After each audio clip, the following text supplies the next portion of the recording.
إن الحمد لله الذي خلق الإنسان من نطفة. الحمد لله الذي خلق الموت والحياة ليبلوكم أيكم أحسن عملا. الحمد لله الذي ليس كمثله شيء وهو السميع البصير. نحمده ونستعينه ونستغفره ونؤمن به ونتوكل عليه ونعوذ بالله من شرور أنفسنا ومن سيئات أعمالنا. من يهده الله فلا مضل له ومن يضلله فلا هادي له. ونشهد أن لا إله إلا الله وحده لا شريك له. ونشهد أن سيدنا وسندنا وحبيبنا وشفيعنا وسندنا ومرشدنا وهدينا ونبينا ورسولنا وأفضلنا ومتاعنا وحبيبنا ومكرمنا وأولانا ومولانا محمدا عبده ورسوله لا رسول بعده ولا رسالة بعده لا نبي بعده ولا نبوة بعده. أرسله الله بالحق بشيرا ونذيرا وداعيا إلى الله بإذنه وسراجا منيرا. وصلى الله تعالى عليه وعلى آله وأصحابه وأزواجه وذرياته وأهل بيته أجمعين وسلم تسليما كثيرا. أما بعد فأعوذ بالله من الشيطان الرجيم. بسم الله الرحمن الرحيم.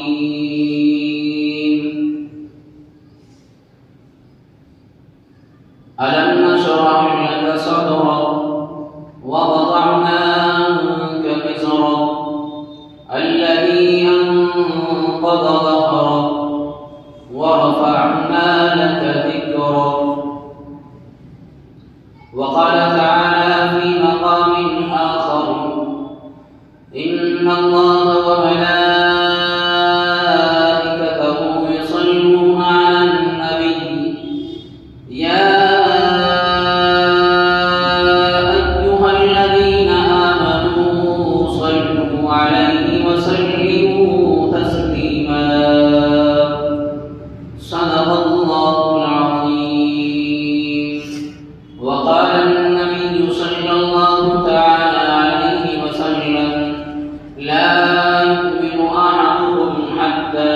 أكون أحب إليه من والده وولده والناس أجمعين، أو كما قال صلى الله تعالى عليه وسلم. وأحسن منك لم تر قط عيني وأجمل منك لم تلد النساء. خلقت مبرأ من كل عيب كأنك قد خلقت كما تشاء. قدم قدم پہ برکتیں، نفس نفس پہ رحمتیں. قدم قدم پہ برکتیں، نفس نفس پہ رحمتیں. جہاں جہاں سے وہ شفیع آسیہ گزر گیا. جہاں نظر نہیں پڑی وہاں ہے رات آج تک. جہاں نظر نہیں پڑی وہاں ہے رات آج تک. وہی وہی سحر ہوئی جہاں جہاں شفیع گزر گیا. صلی اللہ علیہ وسلم. معزز حاضرین، گرامی قدر بزرگوں، ساتھیوں، نوجوان ساتھیوں، کئی جمعے سے سیرت طیبہ کے عنوان پر گفتگو ہو رہی ہے.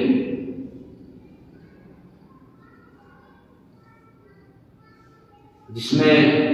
تاجدار مدینہ امام الانبیاء محمد رسول اللہ صلی اللہ تعالی علیہ وسلم کی ولادت سے آغاز کیا تھا۔ اس کے بعد جناب رسول اللہ صلی اللہ تعالی علیہ وسلم کا وہ بچپنا وہ دور جس میں چند دن حضرت آمنہ نے دودھ پلایا، پھر طیبہ نے، اس کے بعد حلیمہ سعدیہ جو ایک ایسی قبیلے کی بابرکت خاتون تھی کہ جن کے حصے میں تاجدار مدینہ امام الانبیاء محمد رسول اللہ آئے۔ علاقے کی دیگر خاتون پہنچی، لیکن حلیمہ سعدیہ کی گود کا اللہ نے انتخاب کر دیا تھا۔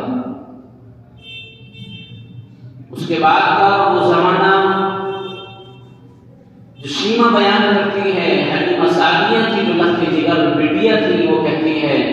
اللہ کے نبی صلی اللہ علیہ وسلم میں بڑی برکتیں دیکھی ہیں،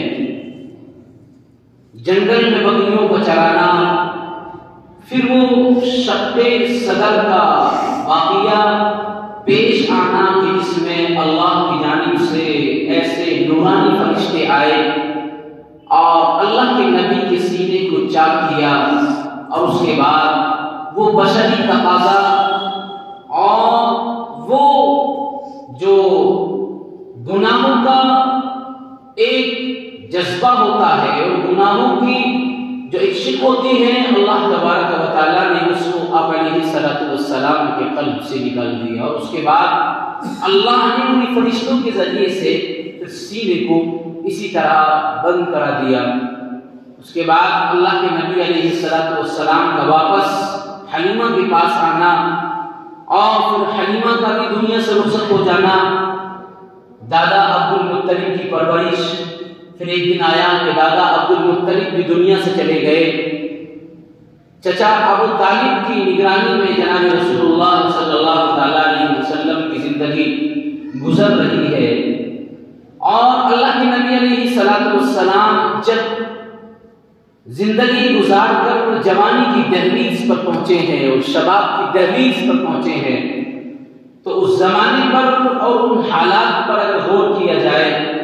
تو پورے مکے کے وہ حالات کہ جہاں جاہلیت کا دورہ تھا، گناہ بالکل عام تھا، شرابیں اور زنا بالکل معاشرے کے اندر پھیلی ہوئی تھی، اور چہار جانب میلوں کا لگنا، اور کہیں کہیں اتنی گناہ اور اتنے عیاشیاں اور مکاریاں اس پوری سرزمین مکہ پر پھیلی ہوئی تھی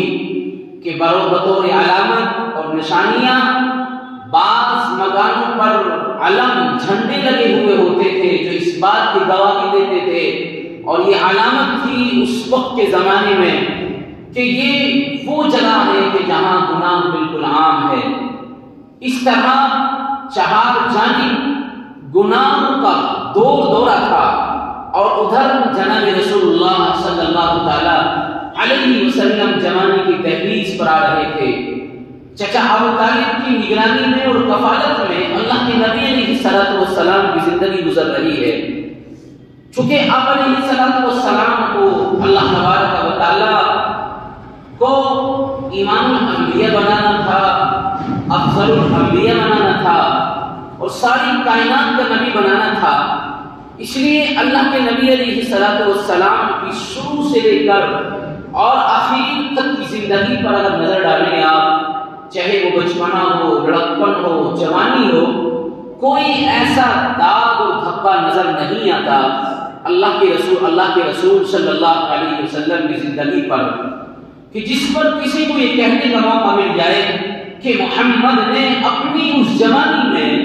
یہ محمد نے اپنی اس عمر میں یہ غلط کام کیا ہے، یہ اس بات کی گواہی ہے کہ نبی معصوم عن الخطا پیدا ہوتا ہے۔ معصوم نبی اپنی ماں کے پیٹ سے ایسا معصوم پیدا ہوتا ہے کہ اللہ تبارک و تعالی اس کو گناہ کے قریب بھی نہیں لاتے ہیں۔ یہی وجہ ہے کہ اگر بازار میں میلہ لگا ہوا ہے، لوگ اب علیہ